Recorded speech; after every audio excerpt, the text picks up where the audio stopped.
咁好多其實亞洲嘅家長點解佢哋喺英國置業咧，都係因為佢哋嘅小朋友喺嗰邊讀書啦。咁但係如果你話中小學嘅話咧，嗰個玩法就完全唔同啦，因為英國佢哋咧係會講一個。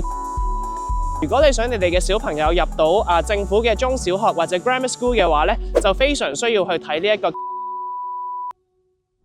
曼徹斯特曼城係全英國最受投資者追捧嘅城市，並沒有之一。點解呢？因為佢嘅樓價比倫敦平，但係佢嘅投報率會更加高。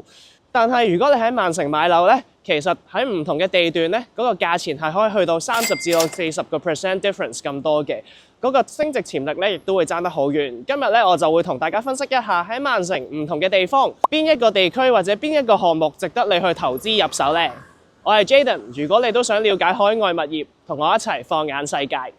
咁喺曼城咧，主要會有3個地區係比較受歡迎置業同埋投資啦。第一咧就係市中心 M1 至到 M3嘅 postcode 啦。因為佢係喺 City Centre 嘅 location， 亦都係喺大學嘅旁邊，所以咧就會較受投資者或者係留學生歡迎。咁當然啦，亦都係有喺市中心返工嘅一啲白領人士啦，佢哋都會選擇呢一個嘅 postcode 去居住嘅。咁喺而家市中心 M1 至到 M3咧，一房新樓嘅話咧，大概係喺30萬英鎊左右。如果你話係一啲舊一啲嘅二手樓，咁可能25至到30萬英鎊都可以揾到一啲唔係太差嘅一房單位嘅。如果你話去到2房嘅話咧，其實就差唔多去到40萬英鎊左右㗎啦。咁租金回報方面咧，喺市中心嘅一房單位啦，大概可以租到1500至到1800英鎊一個月。如果2房嘅話咧，有啲可以去到2000甚至乎2500英鎊一個月嘅。空置率極低啦，因為咧係極大嘅留學生嘅住屋需求，同埋年輕嘅白領咧，佢哋喺市中心返工咧都非常需要喺呢一度租樓嘅。咁所以咧就會適合一啲預算比較高，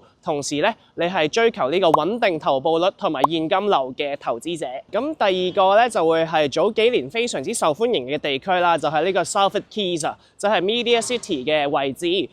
佢哋咧就係呢個 BBC 同埋 ITV 總部嘅地點啦。雖然有好多大公司、media 公司喺嗰邊啦，但係佢嘅樓價咧都比市中心係平大概15至到20% 嘅。所以一房嘅話咧，可能26萬英鎊其實都可以揾到㗎啦。好多人譬如係 media 公司返工嘅人啦，或者佢哋想俾平少少嘅租金咧，其實佢哋都會考慮 Media City 嘅。但係咧嗰個投報率同埋呢一個租金回報方面咧，就一啲都唔比市中心輸蝕嘅，都可以去到大概6厘幾，甚至乎係7厘或者8厘呢個水平。所以亦都係好多比較預算低少少嘅投資者，佢哋會考慮嘅一個地點之一。最後咧就係市中心附近嘅近郊啦，即係譬如係 Stockport 啊、Didsbury 啊，或者係 Bolton、Altrincham 呢一啲香港人或者華人較為熟悉嘅地區。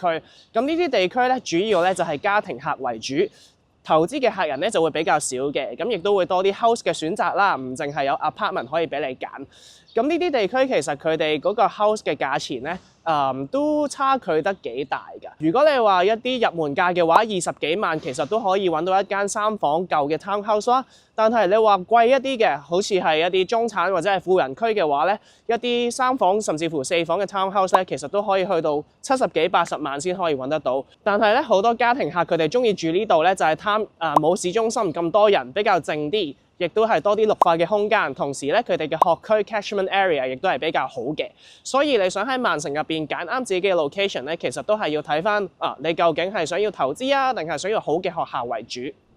咁好多其實亞洲嘅家長點解佢哋喺英國置業咧，都係因為佢哋嘅小朋友喺嗰邊讀書啦，所以學區房咧其實就係英國喺倫敦Manchester 佢哋比較受歡迎嘅項目嚟嘅。咁我哋會有分開大學同埋中小學啦。咁大學嘅話咧，喺 Manchester 咧，其實主要嘅大學咧都係喺市中心嘅 location 嘅，即係咧你住喺 M1 至到 M3，其實都係可以 walking distance 返到學嘅，所以咧就會較受呢一個海外留學生嘅家長啦同埋投資者歡迎。咁但係如果你話中小學嘅話咧，嗰個玩法就完全唔同啦，因為英國佢哋咧係會講一個 catchment area 啦。當然啦，私立學校咧就唔會計呢個 catchment area。但係如果你想你哋嘅小朋友入到政府嘅中小學或者 grammar school 嘅話咧，就非常需要去睇呢一個 catchment area 啦。咁每一間學校咧，其實佢哋每年都可以微調呢一個 catchment area 嘅範圍嘅，所以咧最好你就係喺你申請入學之前嘅1年甚至乎係2年之前，要開始留意究竟你心儀嘅地區啦，係咪會喺你想你小朋友入讀嘅學校嘅 catchment area 入邊啊？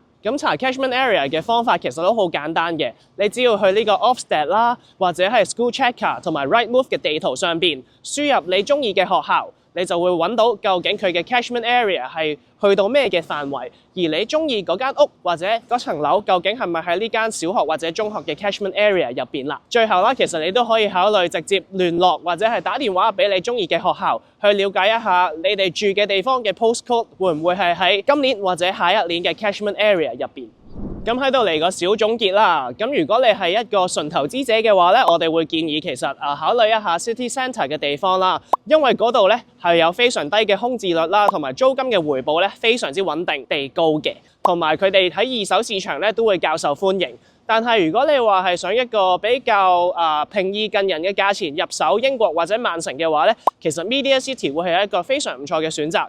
如果你係家庭嘅客人並唔係投資主導嘅話咧，可以考慮下近郊，跟住有好學校嘅地區，其實會較為適合你嘅。家庭客人當然都可以考慮一下嗰一邊嘅 house 啦。但係如果你嘅小朋友真係其實已經係入讀大學嘅話咧，我哋都會建議揀翻真係近 City Centre、真係近大學嘅地區。一嚟啦，自住絕對冇問題，因為新嘅 apartment 佢哋嘅 provision 都非常好啦。第二就係你小朋友讀完書之後，你都可以考慮將呢一層樓出租或者轉售，從而咧可以攞到一個非常好嘅現金回報。所以無論你係追投報率或者追自住嘅升值潛力，又或者係追學區都好啦。咁其實 Manchester 咧都係一個非常之值得留意嘅城市，因為佢喺基建方面啦、人口增長同埋呢個租金回報咧，都係英國其他城市俾唔到你嘅。所以如果你都想了解多啲英國物業或者係 Manchester 呢一邊嘅資訊咧，歡迎你哋 follow 我哋嘅 YouTube 頻道或者 Instagram account。我係 Jaden，下次再見，拜拜。